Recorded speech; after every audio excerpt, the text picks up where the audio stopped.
I'm told in about a week's time, Alaskan Way won't be the only way people can navigate Seattle's waterfront.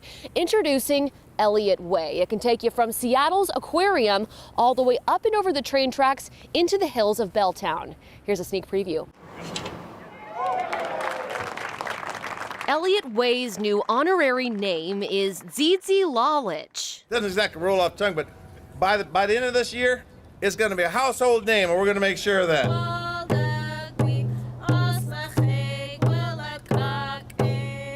It roughly translates to Little Crossing Over Place in one of the languages of the Coast Salish people. We can create a livable, thriving city with a strong freight, industrial, and maritime economy.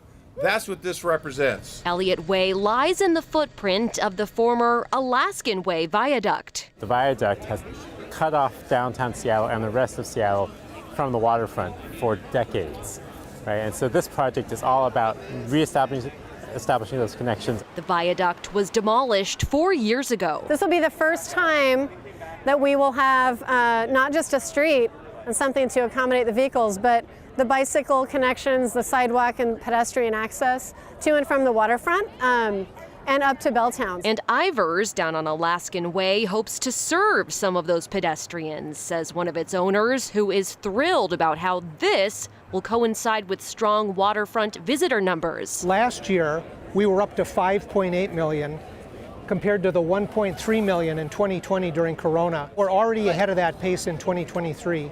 And with 290 cruise calls coming this summer and 1.4 million passengers, it's going to be a good summer. It also gets a lot of the traffic away from the waterfront if they're crossing through from north to south. So the waterfront itself can once again be a much more pedestrian-friendly, personal, human-centered experience. Elliott Way is elevated and goes over the train tracks, so drivers will not need to stop and wait for trains to go by north or south. Reporting from the waterfront, I'm Maddie White, King 5 News.